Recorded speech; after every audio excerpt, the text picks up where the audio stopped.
Pelo modo como Deus nos criou, estamos sempre querendo saber a razão das coisas, ou qual o benefício que nos trarão, para que nos sintamos motivados a realizá-las. E embora talvez não gostemos disso, não é fácil mudar essa nossa maneira de ser. Se tivéssemos percepção dos benefícios que a oração pode trazer, estaríamos orando muito. O incentivo opera com base no desejo.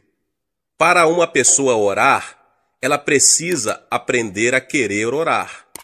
Para chegarmos a orar de forma como a Bíblia determina que oremos, temos que cultivar um grande desejo de orar. E como se pode cultivar um forte desejo de orar? É a pergunta nessa noite, meus irmãos e irmãs. Precisamos enxergar claramente os benefícios temporais e eternos da oração. Examinando a palavra de Deus, a Bíblia Sagrada, encontramos orações poderosas. Vemos Moisés no seu ministério, um homem que tinha grande poder em oração e possuía uma forte autoridade para falar não somente aos inimigos de Deus, mas também ao povo dele. Foi pela oração dele que o Egito foi assolado por pragas. Pela sua oração, o Mar Vermelho se abriu diante de Israel. E como ele conseguiu esse poder na oração? Ele simplesmente cultivou uma vida de oração. Josué foi outro que viu a mão de Deus operar poderosamente através dele e de seu ministério. Ele sabia qual era a vontade de Deus e suas estratégias para as batalhas.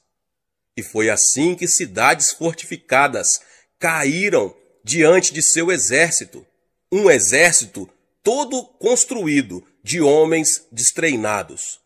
Como Josué conseguiu tanto poder junto a Deus? Ele aprendera a orar. Enquanto Moisés estava no monte, ele passava a noite no sopé da montanha em oração também.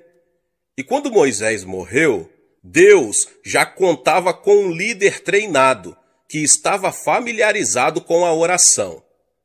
Davi também foi um homem dedicado à oração.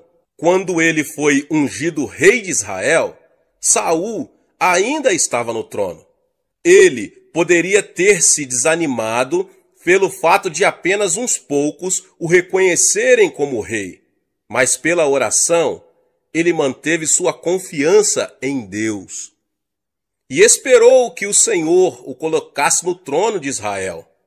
Era tão forte o seu relacionamento com Deus, que numa ocasião em que teve oportunidade de matar o rei Saul, não o fez. Após a morte deste, seu primeiro ato como rei foi trazer de volta a Arca da Aliança para o seu lugar de direito, no centro de cultos de país. Quando analisamos o poder de Davi na sua vida e governo, vemos que a fonte desse poder era a prática da oração. Elias atuou como profeta de Deus numa das piores épocas da história de Israel. Nessa ocasião, o povo tinha se voltado para a adoração a Baal. E Elias orava com grande poder, desafiando os profetas de Baal. Sempre que lembramos a história de Elias, pensamos também no grande poder que ele possuía. Mas precisamos descobrir qual a origem desse poder. Ele era um homem de oração. Passava horas seguidas em oração e até mesmo dias. Foi por isso que, quando Elias foi arrebatado numa carruagem de fogo, em meio a um redemoinho, os filhos dos profetas foram procurá-lo no alto dos montes. Contudo, nenhuma outra pessoa manifestou o poder de Deus, como Jesus Cristo, o Filho de Deus. Antes mesmo de iniciar seu ministério público, ele passou muitas horas em oração ao Pai. Sabemos que passava longos períodos a sós com o Pai. Está aí a origem de seu poder. Ele não poderia fazer nada, a não ser que o Pai o revelasse a ele. Você está cansado das orações sem poder que saem de seus lábios? Está desejoso de que sua igreja inicie um poderoso ministério de oração para que seu bairro, cidade e estado conheçam o poder que há em sua igreja? Se este é o seu desejo, meu irmão e minha irmã, e se você se dispuser a pagar qualquer preço, então se prepare para ver Deus operar poderosamente e modificar sua vida e ministério, introduzindo-o numa nova dimensão de oração. Não há razão para que não ocorram milagres em nossas igrejas regularmente. Não há motivo para não haver pecadores sendo salvos pelo Espírito Santo. Ouvi contar certa vez sobre a passagem de Charles Finney pela pequena cidade de Huntington, no norte do estado de Nova York. Uma cidadezinha comum, onde um dia, quando Finney passava por ali de trem, o Espírito Santo desceu sobre os não convertidos. Alguns homens que estavam num bar, sentindo forte convicção de pecados, operada pelo Espírito Santo, caíram de joelho pedindo a Jesus que os salvasse. E se o Espírito Santo deu a Charles Finney um poder assim, será que não pode dar a nós também um ministério poderoso? É a pergunta, meus irmãos. Finney raramente falava sobre o segredo do seu poder, mas certo dia um repórter resolveu vigiá-lo e, por fim, o jornalista teve que concluir que a origem do poder de Finney era as longas horas que ele passava em oração, em comunhão com o Espírito Santo. Estou convencido de que aqui na Coreia estamos presenciando o início do avivamento que Deus nos prometeu. Embora toda a nação tenha conhecido de que Deus está operando em nossa igreja, ainda não experimentamos o poder de Deus, como veremos futuramente se permanecermos fiéis. E o poder de Deus não se manifesta apenas em curas, libertação de espíritos malignos e conversões em massa. Ele pode ser visto também no céu aberto que há sobre nosso país. O que quero dizer com isso? Quando um país tem este céu aberto, existe liberdade espiritual para se pregar o Evangelho. O nível da fé é bastante elevado e não encontramos uma oposição maligna muito forte. Meus irmãos, em alguns países é difícil pregar porque existe muita oposição maligna. As forças satânicas que se opõem ao Evangelho são muito fortes e não há muita fé. Isso cria dificuldades para nós que ministramos a palavra de Deus. Sinto muita facilidade para pregar na Coreia, mais do que em qualquer outro lugar. Quando exponho a palavra de Deus, imediatamente os pecadores atendem ao apelo para a salvação. Por que temos esta atmosfera espiritual? A resposta é a oração. Mas a oração não gera apenas o poder global, mas também o poder individual. Em meu ministério pessoal, aprendi a depender sempre do Espírito Santo. Não é pela força ou poder pessoal que realizamos grandes coisas para Deus, mas sim pelo poder do Espírito Santo. E na medida em que ia aprendendo a caminhar, sempre na dependência do Espírito Santo, via o poder de Deus. Como eu poderia pastorear uma igreja de quase 400 mil membros e ainda fazer viagens a diversos lugares do mundo, quase que mensalmente, realizando conferências sobre o desenvolvimento da igreja? Como poderia ter tempo para um programa de televisão que vai ao ar em 3 continentes? A resposta é o poder que me vem do Espírito Santo. já que dediquei minha vida à oração. Constantemente, as pessoas vêm ao meu gabinete para que orarmos por elas. Tenho visto aleijados caminharem, cegos enxergarem e paralíticos saltarem de sua cadeira de rodas pelo poder de Deus. Será que tenho alguma coisa de especial? Como eu já disse, Deus não tem filhos prediletos. Todos nós podemos ter poder através da oração, se nos dispusermos a pagar o preço. Mas precisamos mudar de atitude se quisermos ter esse tipo de poder espiritual. No Evangelho de Mateus, Jesus faz uma declaração revolucionária com relação à atitude necessária para se gerar poder espiritual. Algumas pessoas foram falar com ele a respeito de João Batista depois que este fora preso. Jesus falou da posição peculiar de João em seu reino quando disse: em verdade vos digo, entre os nascidos de mulher, ninguém apareceu maior do que João Batista, mas o menor no reino dos céus é maior do que ele. Como um filho de Deus, que pertence ao reino dos céus, pode transformar-se maior que João Batista? No verso seguinte, ele revela qual deve ser a atitude certa para se cultivar poder espiritual. Desde os dias de João Batista até agora, o reino dos céus é tomado por esforço, e os que se esforçam se apoderam dele. Mateus 11, 12.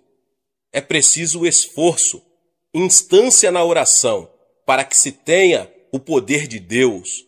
Essa instância se evidenciará na disciplina, pois obter poder pela oração é coisa que exige tempo. Por isso, temos que estabelecer prioridades no uso de nosso tempo. As coisas como se aglomeram ao nosso redor, impedindo-nos de dedicar à oração o tempo necessário para o cultivo do poder espiritual. Mas, se tivermos a atitude certa, pela graça de Deus, poderemos obter esse prêmio, orar com poder. Deus abençoe a vida de cada um dos irmãos que ouvir essa palavra. Se você ainda não é inscrito no canal, se inscreva no canal, ative o sininho das notificações para você não perder os vídeos que são postados aqui no canal todos os dias. Deixe o seu like e não esqueça de compartilhar com as pessoas que você mais ama. Nos vemos nos próximos vídeos. Amém. Olá, meus irmãos e irmãs. Sejam bem-vindos ao canal Vinícius Siqueira. E se você ainda não é inscrito aqui no canal, se inscreva aqui no canal e não esqueça de ativar o sininho das notificações. Todos os dias são postados vídeos abençoados aqui no canal, para te abençoar. Vamos a mais uma palavra do Senhor. Nesses últimos 25 anos, aprendi que Deus não pode usar uma pessoa que não esteja totalmente quebrantada e rendida a Ele.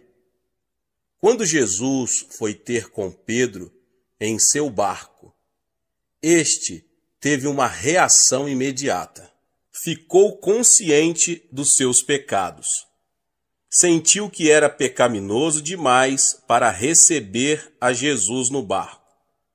Depois de haver negado a Cristo 3 vezes, ele foi quebrantado pelo perdão e graça de Cristo, obtendo a oportunidade de pregar o primeiro sermão da história da igreja.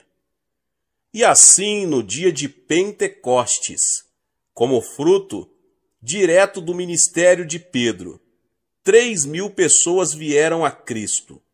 Ele foi usado por Cristo também para abrir as portas espirituais do mundo gentio.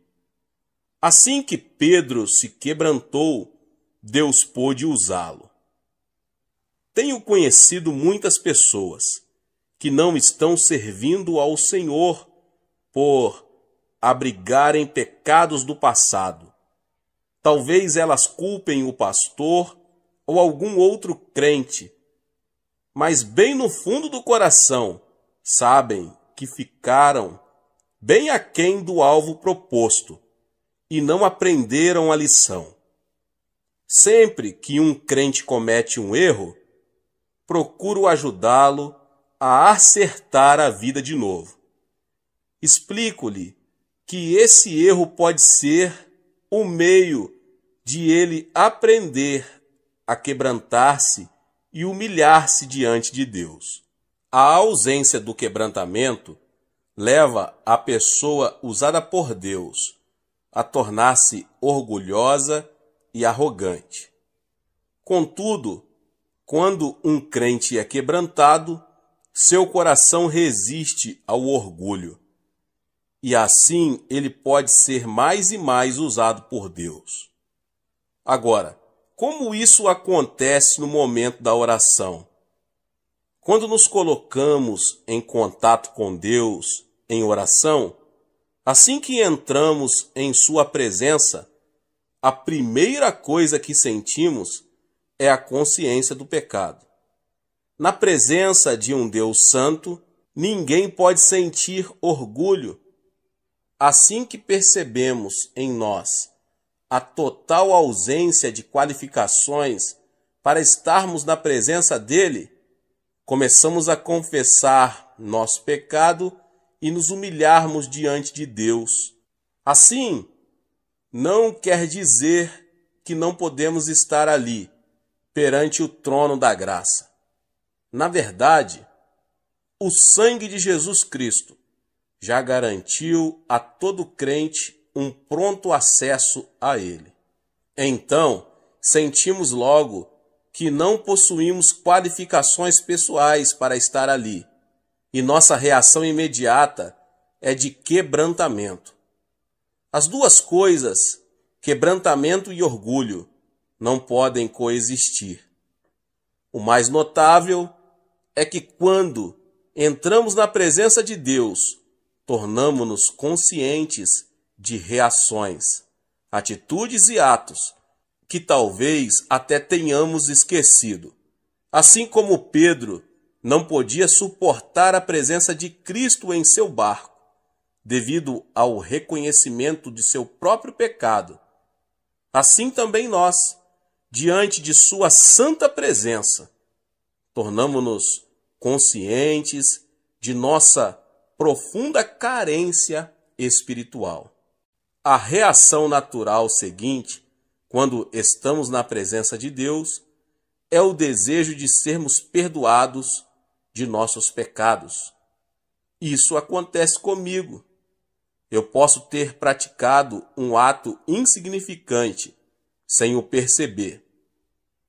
Contudo, assim que inicio meu momento de oração, o Espírito Santo me mostra aquele ato e começo a desejar o perdão da libertação. Alguém pode achar que isso é muito difícil, mas vamos nos lembrar de que agora temos um renovado desejo de orar. Agora exercitamos um tipo de esforço contra a carne e o orgulho. Estamos aprendendo a andar no Espírito suave e respeitosamente.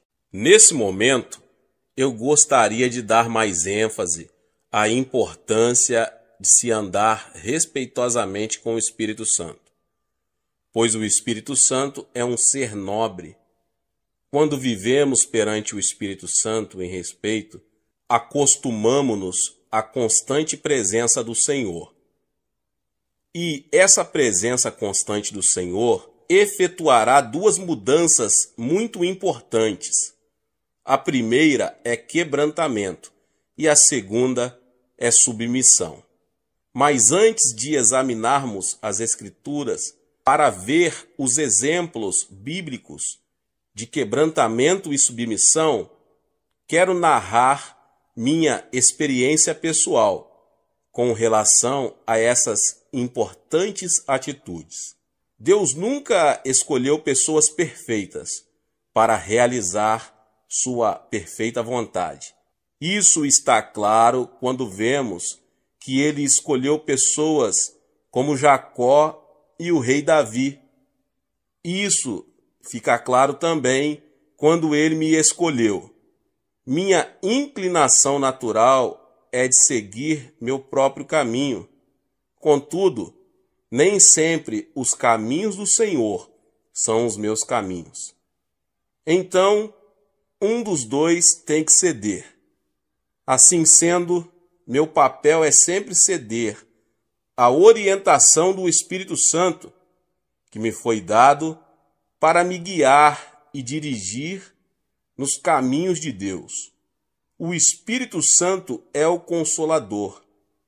Então, este Consolador pode deixar-nos bem incomodados, se não estivermos dispostos a seguir nos caminhos de Deus.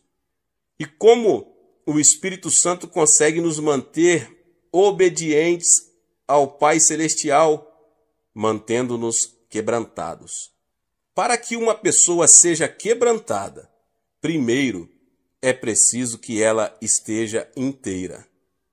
Quando Deus escolheu Davi, ele era íntegro em si mesmo.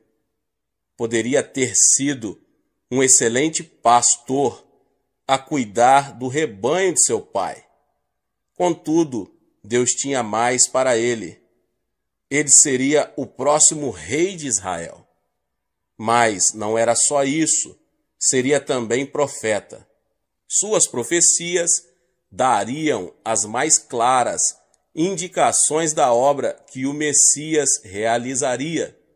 Mas ele não seria apenas rei e profeta, seria também sacerdote.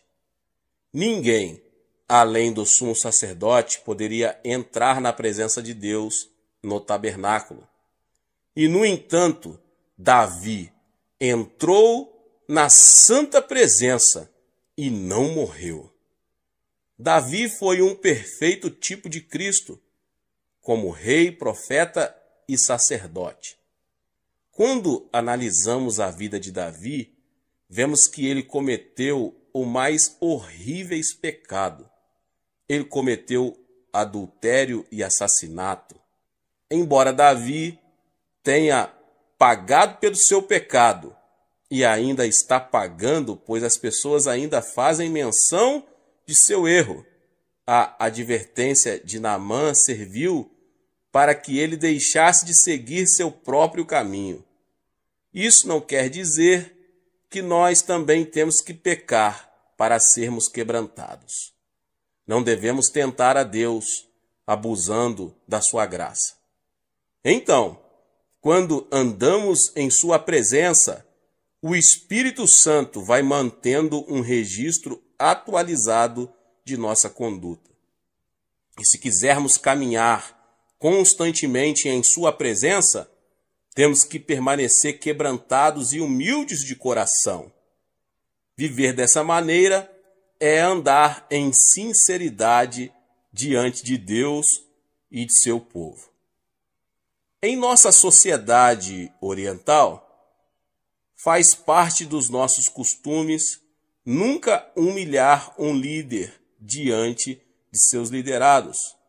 O povo não gosta desse tipo de coisa. E próprio líder o evita a qualquer custo.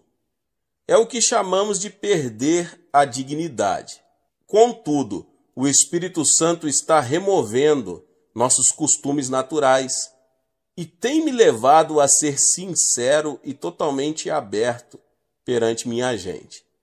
Lembro-me de uma vez em que tive vontade de morrer, em vez de confessar para a congregação algo que tinha feito e que não agradava a Deus. E, no entanto, esse fato veio a consolidar a confiança que existe entre mim e meu povo, e que já dura mais de 25 anos. Vemos esses princípios claramente explícitos em Tiago. Antes, ele dá maior graça pelo que diz: Deus resiste aos soberbos, mas dá graça aos humildes. Tiago 4:6. Pedro também apresenta este mesmo princípio. Rogo igualmente aos jovens, sede submissos aos que são mais velhos. Outros sim, no trato de uns com os outros. Cingi-vos todos de humildade, porque Deus resiste aos soberbos, Contudo, aos humildes concede a sua graça. Humilhai-vos, portanto, sob a poderosa mão de Deus, para que ele, em tempo oportuno, vos exalte. 1 Pedro 5, 5 e 6. Se tivermos um espírito de soberba, quando nos aproximamos de Deus em oração, ele resistirá a nós. Mas se estivermos quebrantados diante dele, ele nos dará mais graça. Nosso sucesso espiritual é totalmente baseado na graça de Deus. Pelos nossos próprios méritos, não podemos ter sucesso em nada, mas pela graça divina podemos fazer todas as coisas. O que precisamos para triunfar espiritualmente é mais da graça de Deus. Agora, e como podemos obter mais graça? Nós a obtemos mantendo-nos sempre com um espírito quebrantado e em humildade diante de Deus. Hoje em dia, a ideia de um quebrantamento pessoal não é muito popular. As pessoas só querem saber o que fazer para ter sucesso. No entanto, tenho aprendido que chegamos ao sucesso aplicando fórmulas mágicas ou princípios. Temos que aprender o segredo do quebrantamento, que nos traz mais graça. E é a graça que, por fim, nos concede sucesso. Jó foi uma pessoa que aprendeu essa lição. Em paz eu vivia, porém ele me quebrantou. Jó 16:12. Davi, depois de recorrer ao auxílio divino e receber a libertação, fala de sua condição nos seguintes termos: sou como vaso quebrantado. Salmo 31:12. Então, o objetivo de Deus é quebrantar-nos e não esmagar-nos. Se nos quebrantarmos com uma atitude de humildade diante de Deus, não seremos feitos em pedaços. Num texto de Mateus, Jesus faz uma distinção clara entre ser quebrantado e ser esmagado. Perguntou-lhes Jesus: nunca lestes nas Escrituras? A pedra que os construtores rejeitaram, essa veio a ser a principal pedra angular. Isto procede do Senhor e é maravilhoso aos nossos olhos? Portanto, vos digo que o reino de Deus vos será tirado e será entregue a um povo que lhe produza os respectivos frutos. Todo o que cair sobre esta pedra ficará em pedaços, e aquele sobre quem ela cair ficará reduzido a pó.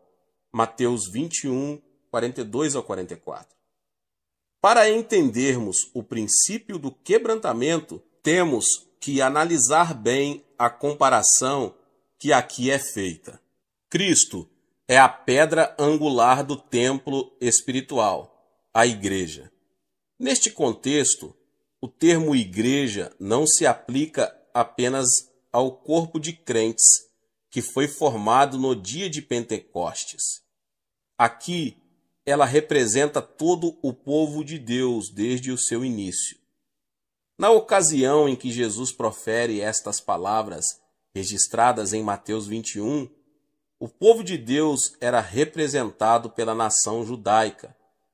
Jesus Cristo constitui a parte mais importante desse edifício, cujas pedras são os membros.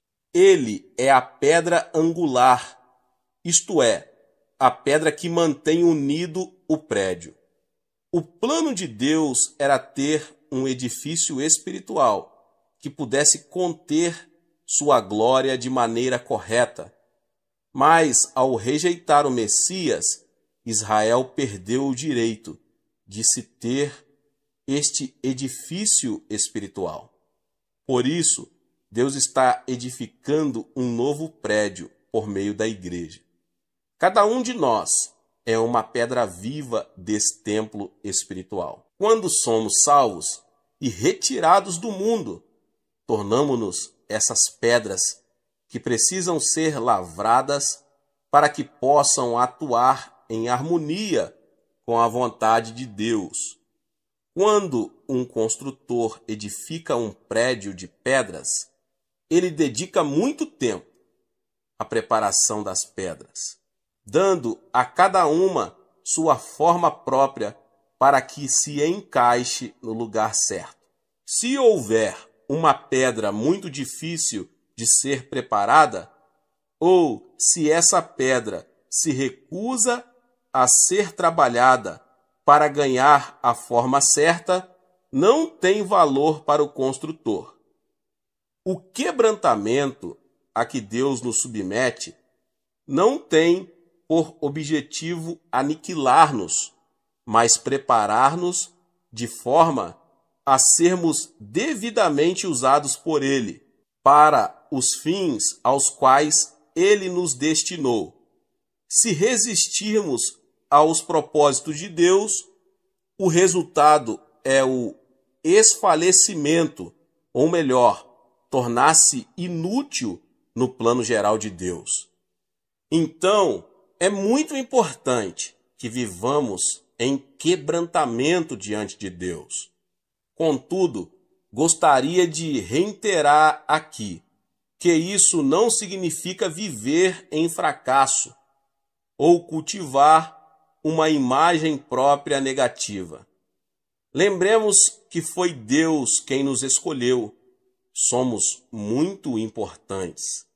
Então, à medida que vamos aprendendo a viver na presença do Espírito Santo em oração, iremos cultivando, como um fruto natural dessa vivência, uma atitude de quebrantamento, pela qual Jesus, o construtor, pode completar sua obra em nossa vida.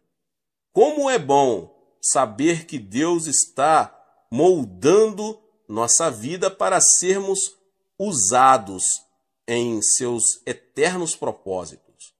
Que paz gozamos quando compreendemos que todas as coisas operam no sentido de um objetivo eterno.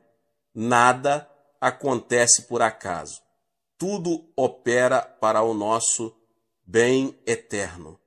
Glória ao Deus vivo. Depois do quebrantamento, vem a submissão, junto com uma rendição incondicional de nosso ser a Deus, vem uma total submissão à sua vontade. E eu gostaria de salientar bem aqui que isso não implica assumir uma atitude passiva. A submissão significa que desistimos de nosso direito natural de fazer aquilo que queremos, rendendo-o ao nosso Senhor, o Rei dos Reis e Senhor dos Senhores. Devemos compreender também que o quebrantamento e a submissão não são fins em si mesmos, são apenas meios utilizados para se alcançar um fim, que é sermos instrumentos eficazes nas mãos de Deus, usados por Ele para conseguirmos o avivamento e o crescimento da igreja. Algumas pessoas no passado cometeram o erro de achar que o quebrantamento e a submissão a Deus eram fins em si mesmos, e não meios para se atingir um fim maior.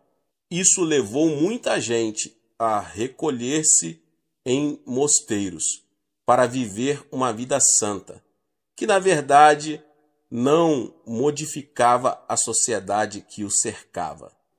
A santidade não deve levar-nos a nos afastar-nos do mundo, mas deve fortalecer-nos para que possamos ser testemunhas eficazes de Cristo perante o mundo. É muito fácil nos retirarmos do mundo, afastando-nos dos desafios que ele apresenta à igreja hoje. Então, o objetivo de Deus ao quebrantar-nos e levar-nos à submissão a Ele é exatamente dar-nos o preparo necessário para enfrentarmos esses desafios. Minha igreja fica a poucos metros do Congresso Federal e muitas vezes os membros do governo nos pedem para orar sobre questões que afligem toda a nossa nação. Não me afastei dos problemas sociais e econômicos que Deus colocou à minha frente. Todavia, tenho procurado estar bem quebrantado e submisso a Deus, para que possa conhecer claramente a intenção dele em cada uma dessas situações e problemas.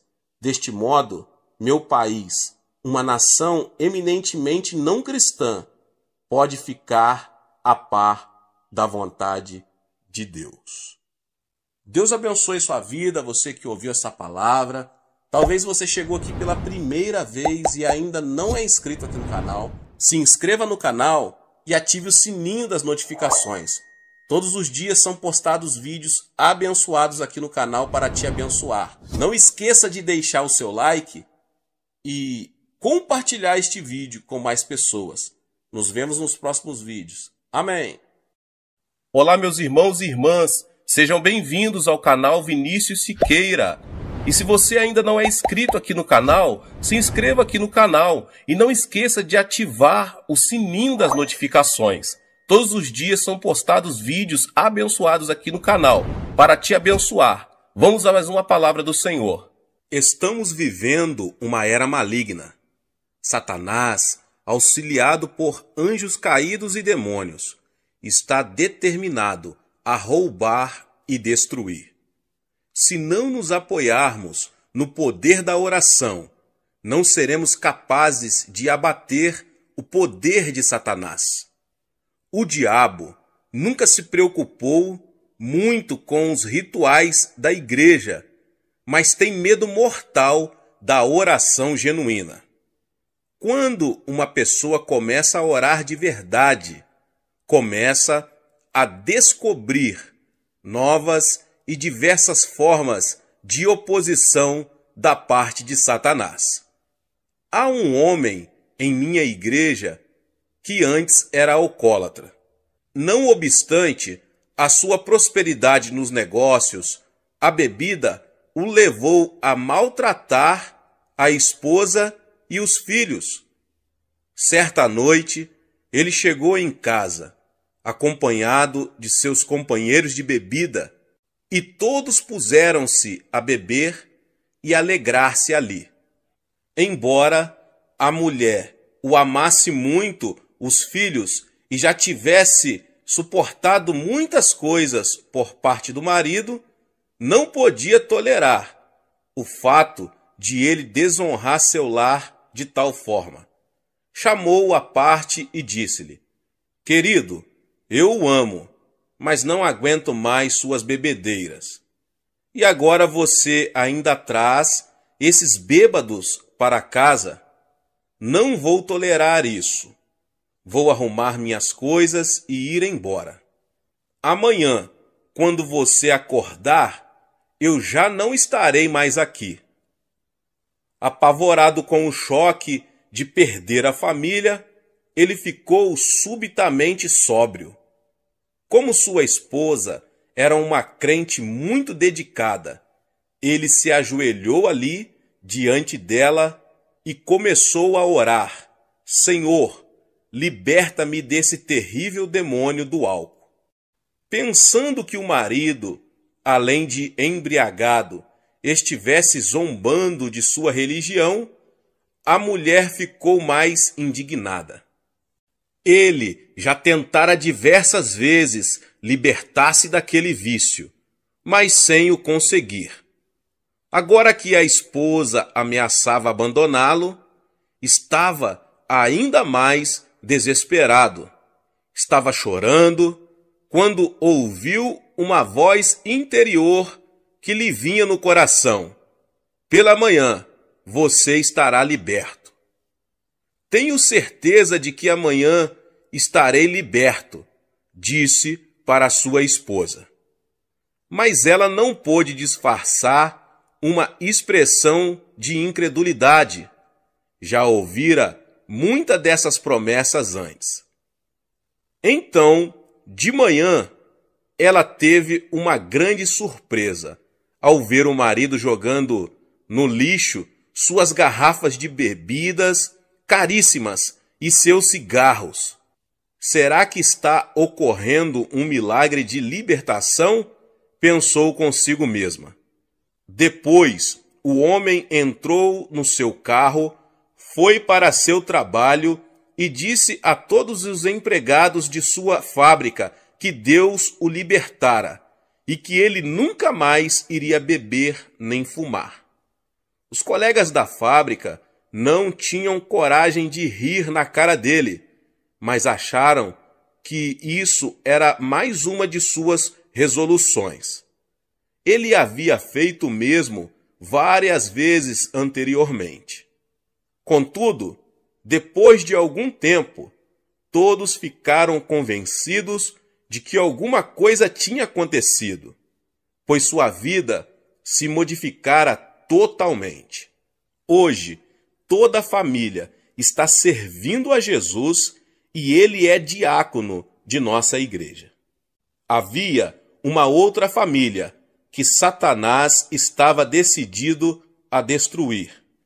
Contudo, através de muita oração e persistência, a esposa conseguiu obter uma vitória completa e total. Satanás é mentiroso e o pai da mentira. Ele tem prazer em roubar e destruir, mas Cristo nos concede autoridade sobre a obra dele quando aprendemos a orar. Para sabermos como a oração pode desbaratar o poder de Satanás, quando ele estiver operando em nossos amigos e entes queridos, precisamos entender o que a Bíblia ensina sobre ele. Sendo o dirigente do louvor celestial, Satanás tinha o acesso a Deus. Isaías diz o seguinte a seu respeito: como caíste do céu, ó estrela da manhã, filho da alva, como foste lançado por terra, tu que debilitava as nações, tu dizias no teu coração: eu subirei ao céu, acima das estrelas de Deus, exaltarei o meu trono e no monte da congregação me assentarei nas extremidades do norte. Subirei acima das mais altas nuvens e serei semelhante ao Altíssimo. Contudo, serás precipitado para o reino dos mortos, no mais profundo abismo. Isaías 14, 12 ao 15. E Ezequiel tem outras informações. Estavas no Éden, jardim de Deus. De todas as pedras preciosas te cobrias, o sárdio, o topázio, o diamante, o berilo, o ônix, o jaspe, a safira, o carbúnculo e a esmeralda.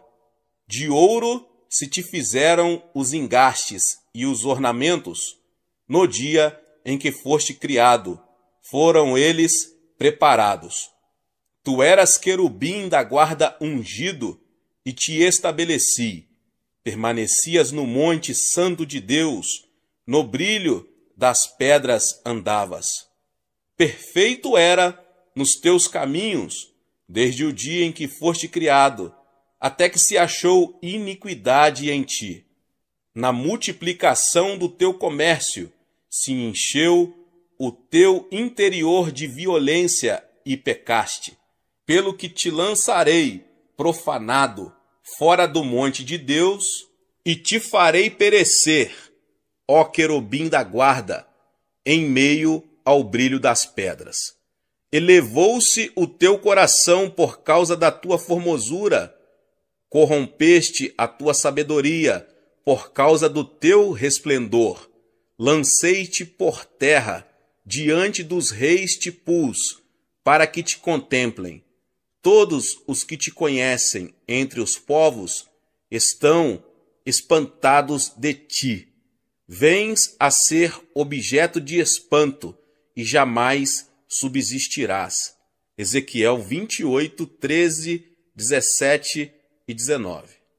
Por esse texto, vemos que Satanás ocupava uma posição de grande proeminência no glorioso reino celestial de Deus. Mas por que ele deseja nos roubar e destruir? Deus criou o homem à sua própria imagem e lhe deu domínio. Satanás teve inveja da posição que o homem ocupava e desde o início tentou destruir essa criatura especial de Deus. Assim que Adão e Eva morreram espiritualmente por causa de seu pecado, Deus fez a seguinte promessa: porei inimizade entre ti e a mulher, entre a tua descendência e o seu descendente. Este te ferirá a cabeça, e tu lhe ferirás o calcanhar. Gênesis 3,15. Assim, Satanás sabe que sua derrota final e suprema virá por meio da humanidade. Examinando a história humana, vemos que ele tem tentado impedir que essa promessa se realize. Primeiro, ele tentou corromper a raça humana. Como se foram multiplicando os homens na terra e lhes nasceram filhas, vendo os filhos de Deus que as filhas dos homens eram formosas, tomaram para si mulheres, as que entre todas mais lhe agradaram. Então disse o Senhor: o meu espírito não agirá para sempre no homem, pois este é carnal, e os seus dias serão 120 anos. Ora, naquele tempo havia gigantes na terra, e também depois, quando os filhos de Deus possuíram as filhas dos homens, os quais lhes deram filhos. Estes foram valentes, varões de renome na antiguidade. Viu o Senhor que a maldade do homem se havia multiplicado na terra e que era continuamente mal todo o desígnio do seu coração. Então se arrependeu o Senhor de ter feito o homem na terra, e isso lhe pesou no coração. Porém, Noé achou graça diante do Senhor. Gênesis capítulo 6. O objetivo de Satanás era corromper a raça humana, para que o descendente da mulher, Jesus Cristo, não fosse puro. Desse modo, ele não poderia trazer destruição ao seu reino. Entretanto, Deus ainda contava com um homem que não havia sido corrompido. Somente uma família achou graça aos olhos de Deus. Assim, Noé foi o meio pelo qual toda a raça humana se salvou de uma destruição total e completa. Mas Satanás continuou com sua oposição, tentando destruir o povo de Israel. Depois fez tentativas para destruir o Cristo menino. Por fim, fez com que o Filho de Deus fosse pendurado numa cruz. Mas a cruz não significou o fim de Jesus, pois foi exatamente pela morte de nosso Senhor na cruz que ele derrotou a Satanás. E é pela morte e ressurreição de Jesus Cristo que nós também temos autoridade sobre Satanás e suas obras. Desse modo, somos mais que vencedores por meio daquele que nos amou. Como exercer essa autoridade em oração? Como eu disse antes, Satanás faz mais oposição às orações do povo de Deus do que a qualquer outra coisa. Isso é mostrado claramente no livro de Daniel. Daniel ainda era jovem quando foi levado cativo para a Babilônia, no ano 605 a.C. Mas Deus fez com que esse cativeiro se tornasse o meio pelo qual Daniel chegou a uma posição-chave no maior império daqueles dias. Assim como José, que prosperou no Egito, embora passando por reveses temporários, assim também Daniel foi usado por Deus, pelo fato de possuir o dom de interpretação de sonhos. Esse dom foi usado depois para revelar uma visão tão precisa de acontecimentos futuros que houve quem duvidasse da autenticidade de seu livro. No primeiro ano do governo de Dário, futuro governante universal do Oriente Médio, Daniel recebeu uma interpretação especial do texto de Jeremias 25:13. Ao perceber as implicações dessa nova interpretação para Jerusalém, começou sua conhecida oração intercessora em favor de seu povo. Principiou por confessar seus pecados, embora sua inabalável fidelidade a Deus fosse reconhecida por todos os judeus que se encontravam no cativeiro. Depois passou a pedir perdão para o seu povo, como vemos no capítulo 9. Em seguida, ele se põe a pedir o favor de Deus para seu povo. Ó Senhor, segundo todas as tuas justiças, aparte-se a tua ira e o teu furor da tua cidade de Jerusalém, do teu santo monte, porquanto, por causa dos nossos pecados e por causa das iniquidades de nossos pais, se tornaram Jerusalém e o teu povo opróbrio para todos os que estão em redor de nós. Agora, pois, ó Deus nosso, ouve a oração do teu servo e as suas súplicas, e sobre o teu santuário assolado, faze resplandecer o rosto, por amor do Senhor. Daniel 9, 16 e 17. E continuando em oração, sua súplica se tornou mais intensa e ardorosa. Ó Senhor, ouve, ó Senhor, perdoa. Ó Senhor, atende-nos e age. Não te retardes, por amor de ti mesmo. Ó Deus meu, porque a tua cidade e o teu povo são chamados pelo teu nome.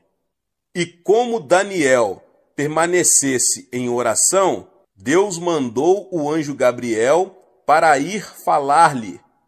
Então o anjo lhe revela o modo como Satanás se opõe às orações do povo de Deus. Então me disse: não temas, Daniel, porque desde o primeiro dia em que aplicaste o coração a compreender e a humilhar-te perante o teu Deus, foram ouvidas as tuas palavras, e por causa das tuas palavras é que eu vim. Mas o príncipe do reino da Pérsia me resistiu por 21 dias. Porém Miguel, um dos primeiros príncipes, veio para ajudar-me, e eu obtive vitória sobre os reis da Pérsia. Daniel capítulo 10, 12 e 13. Mais adiante, no mesmo capítulo, Gabriel revela a Daniel a batalha que terá que enfrentar assim que sair dali. E ele disse: sabes por que eu vim a ti? Eu tornarei a pelejar contra o príncipe dos persas, e saindo eu, eis que virá o príncipe da Grécia. Mas eu te declararei o que está expresso na Escritura da verdade, e ninguém há que esteja ao meu lado contra aqueles, a não ser Miguel, vosso príncipe. No comentário do Antigo Testamento de Kiel e Delitzsch, um dos mais respeitosos comentários bíblicos, os autores afirmam que o príncipe da Pérsia era a força maligna que estava orientando os desenvolvimentos do Império Mundial que viria a seguir.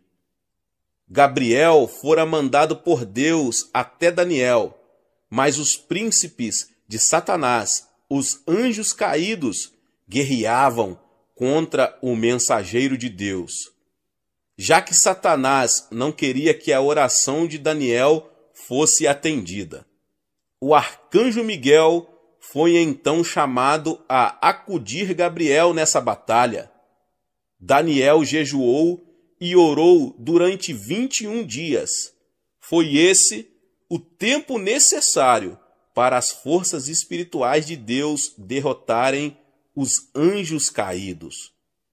Em Zacarias 3, encontramos um verso em que o Senhor diz o seguinte a Satanás: o Senhor te repreenda, ó Satanás. Sim, o Senhor que escolheu a Jerusalém te repreenda. Não é este um tição tirado do fogo? Paulo também compreendeu bem a batalha espiritual que temos de enfrentar, pois disse: porque a nossa luta não é contra o sangue e a carne, e sim contra os principados e potestades, contra os dominadores deste mundo tenebroso, contra as forças espirituais do mal, nas regiões celestes. Efésios 6,12.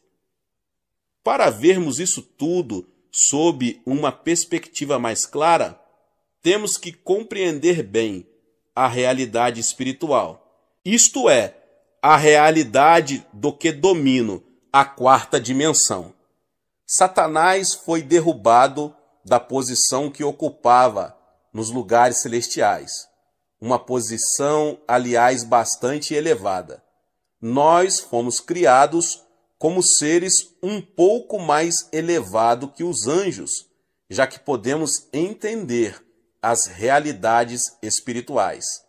Satanás já sabe, desde os tempos do Jardim do Éden, que seu reino será destruído por meio da humanidade. Deus lhe deu o título de Príncipe da Potestade do Ar. Como ele pode exercer autoridade sobre a atmosfera da Terra? Ele tem conseguido exercer influência sobre as nações.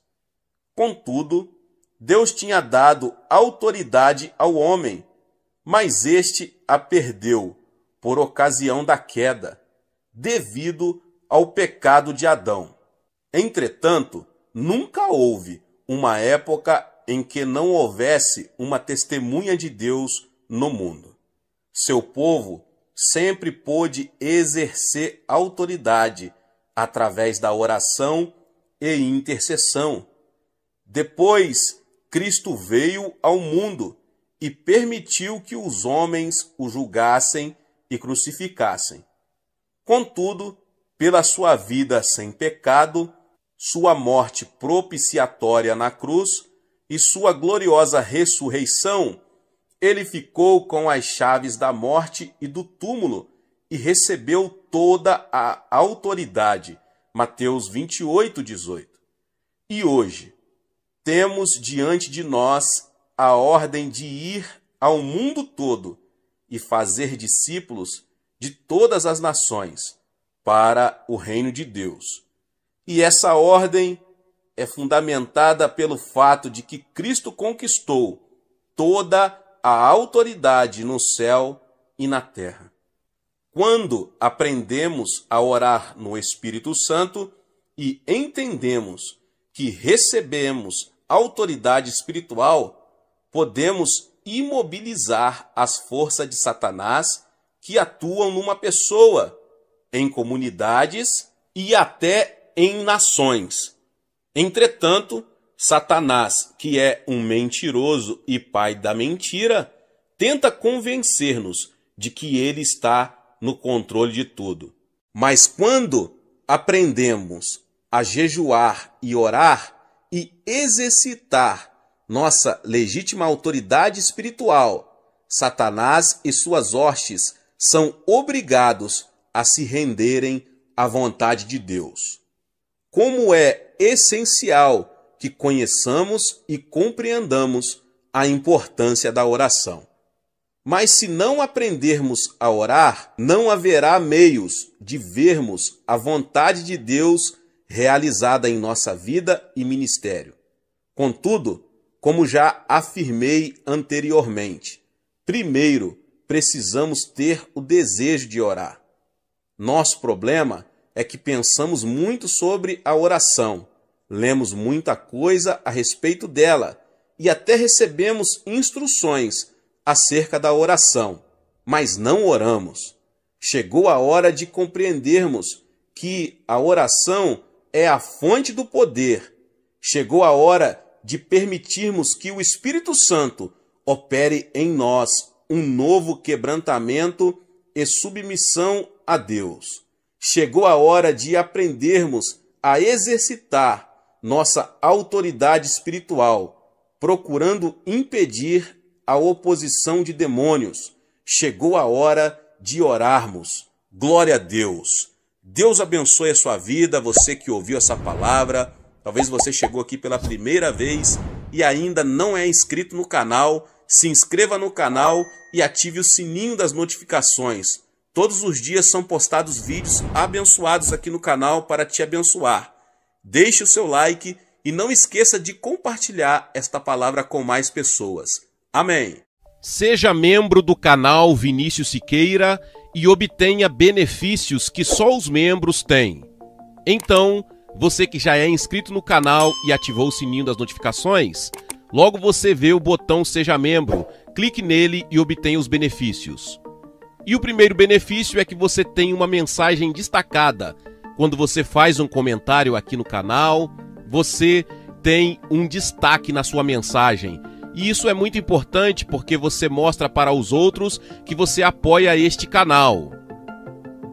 E outro benefício que você tem é que você pode compartilhar os devocionais diários, que são 365 devocionais, que são postados todos os dias aqui no canal. Existe um grupo específico e a pessoa recebe um link que é direcionado para o grupo. E nesse grupo você tem todos os devocionais de todos os dias do mês, que você recebe logo pela manhã, e você tem o benefício de compartilhar esses devocionais com os seus contatos. Esse benefício é apenas para os membros.